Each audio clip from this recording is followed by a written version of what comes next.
अपने तो होता है 5 फीट का 6 फीट का और 135 फीट की इनकी हुड़े होती है, तो उनके सीढ़ी लगाकर चढ़ेंगे उनको चुम्मा लेने के लिए। लड़ कर लिए हैं पाकिस्तान, हंस कर लेंगे हिंदुस्तान। ये है भाई। मोबाइल पर भी निकाह कैसे हो गया? निकाह हो गया, उन्होंने कुछ कलमा पढ़ दिया, विवाह शादी जो होता है इनका, और ऑनलाइन बच्चे भी पैदा हो गए। बार बार कहता है कांग्रेस सरकार के जो एजेंट यहाँ जो बैठे हुए हैं आतंकवादी लोग, वो लोग कहते हैं कि भाई हमको न्यूक्लियर।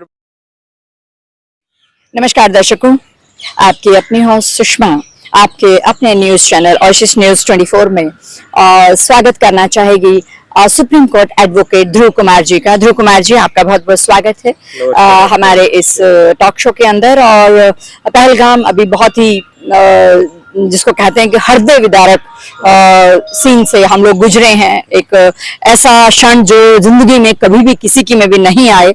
मेरे भारतीयों ने, मेरे निर्दोष पर्यटकों ने, उनके परिवारों ने वो सहा है, वो झेला है। इस सिचुएशन को देख के मुझे वो योगी जी का नारा याद आता है कि अगर बटोगे तो कटोगे।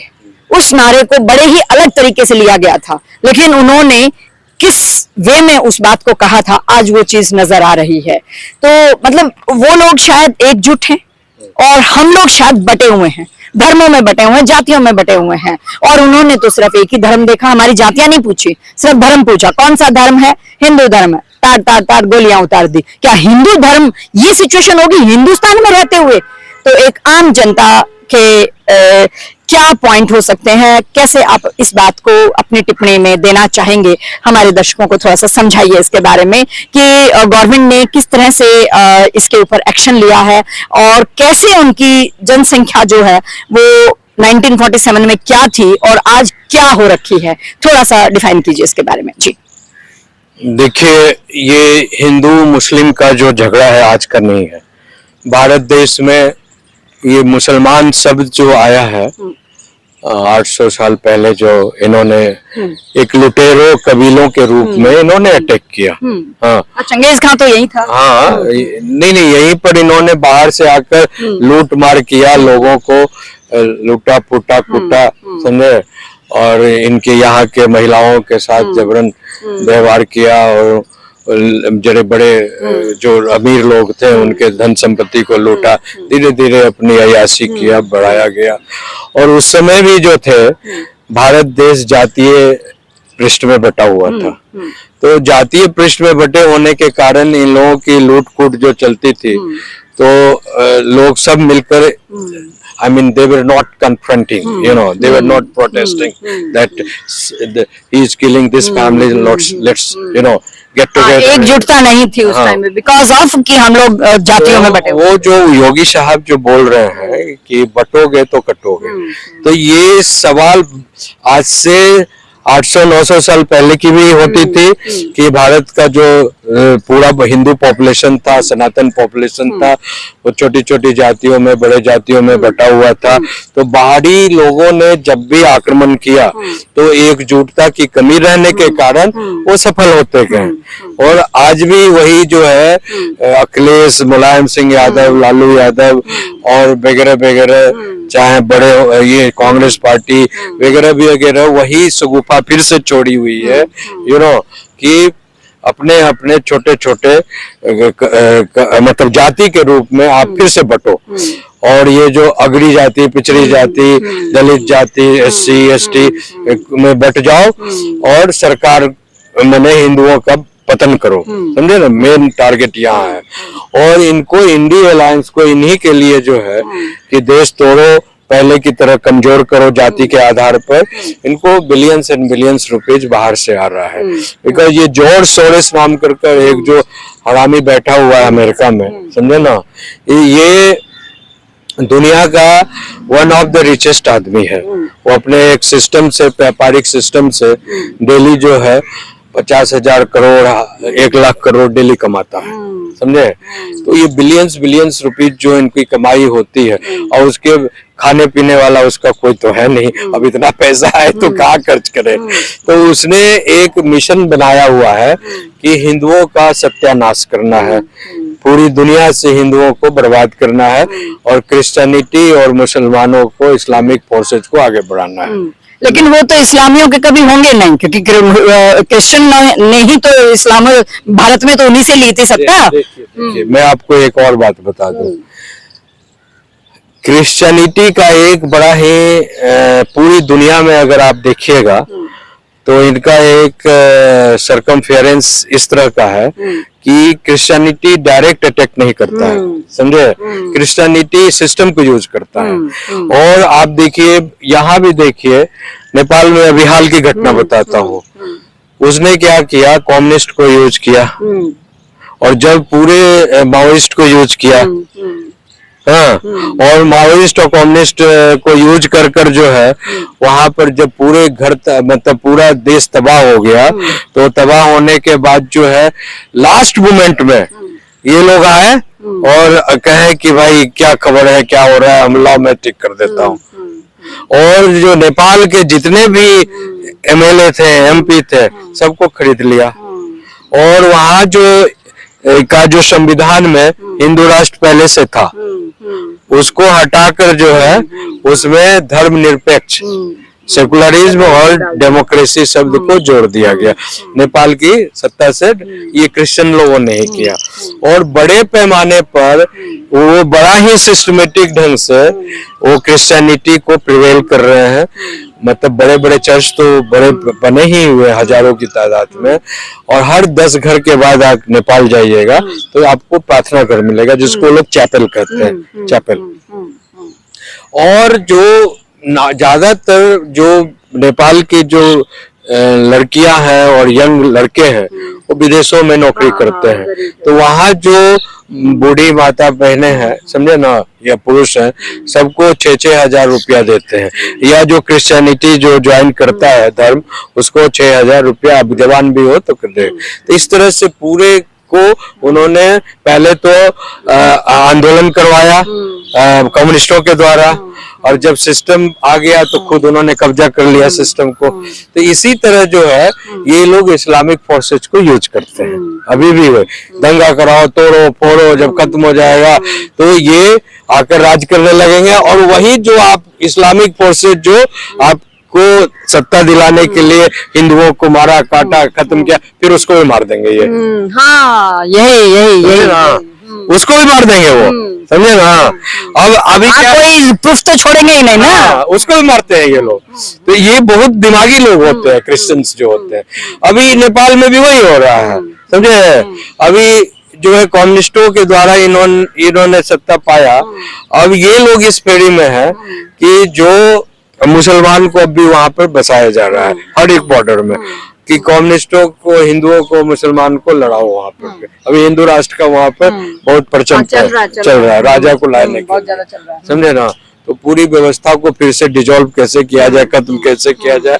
और क्रिश्चियनिटी तो हमारे सामने एग्जाम्पल है नेपाल का, जो एक शांत देश था जिसके साथ ये सारा कुछ हो रहा है। लेकिन हमारे भारत में, और हमारे भारत में हमारे भारतीय सुरक्षित नहीं है। हमारी जनसंख्या देखिए, हमारी जनसंख्या और उनकी जनसंख्या में बराबर आ चुके हैं वो लोग। किस तरह से ये कैसे सिस्टम बन रहा है? नहीं, वही तो मैं बता रहा हूँ ना कि ये जो कैमोफ्लेज ऑफ द पॉपुलेशन हुआ, हाउ इट बिकम। पहले जो है 1947 में जब भारत का विभाजन की बात जिन्ना ने कहा मुस्लिम लीग बनाकर, हाँ, कि हम जो है हिंदुओं के साथ नहीं रह सकते, हमारी जो मुस्लिम धर्म है और हिंदू धर्म में रीति रिवाज, खान पान, इबादत सब कुछ अलग है, तो हम इनके साथ नहीं रह सकते।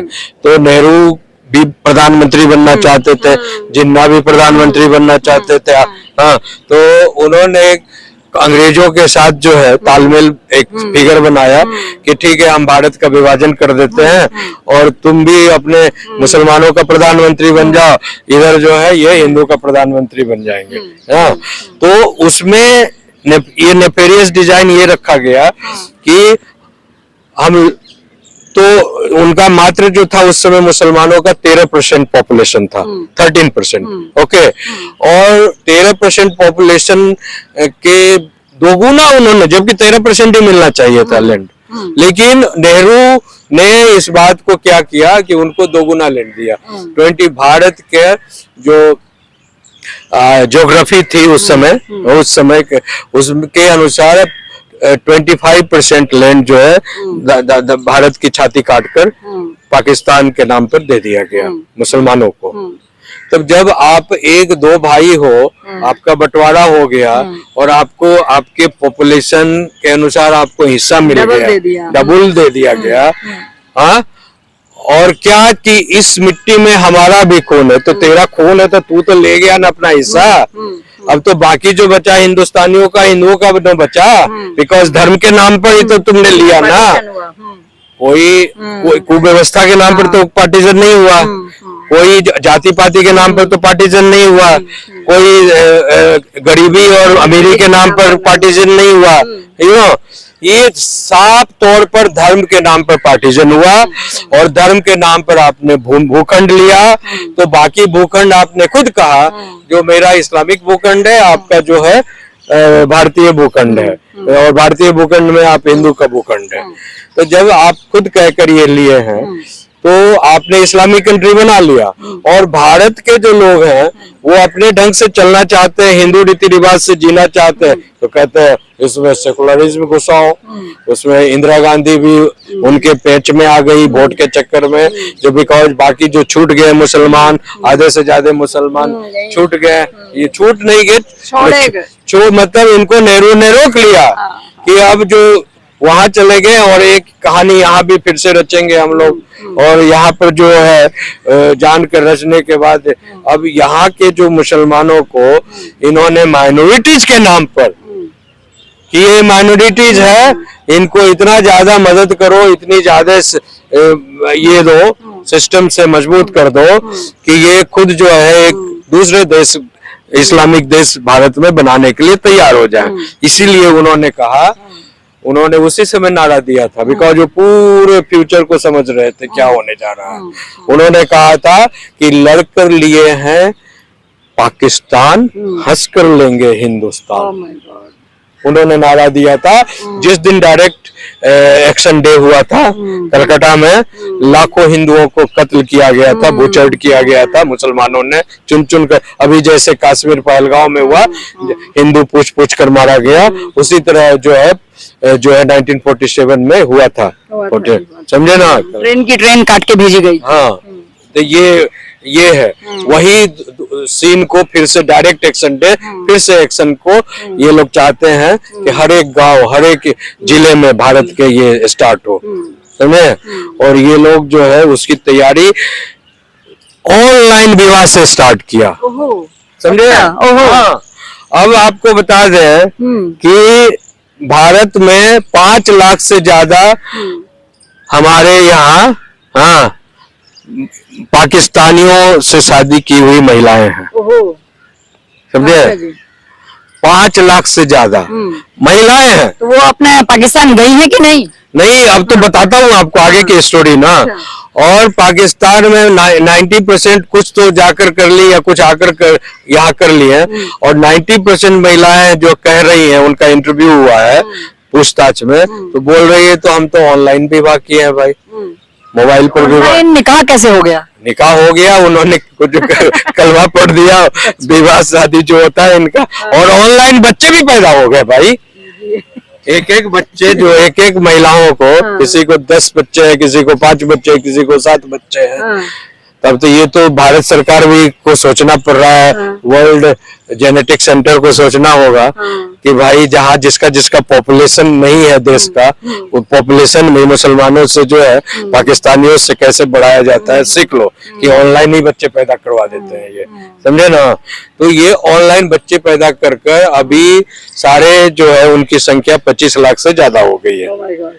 और इसीलिए पाकिस्तान बार बार कहता है, कांग्रेस सरकार के जो एजेंट यहाँ जो बैठे हुए हैं आतंकवादी लोग, वो लोग कहते हैं कि भाई हमको न्यूक्लियर बम और मिसाइल छोड़ने की क्या जरूरत है।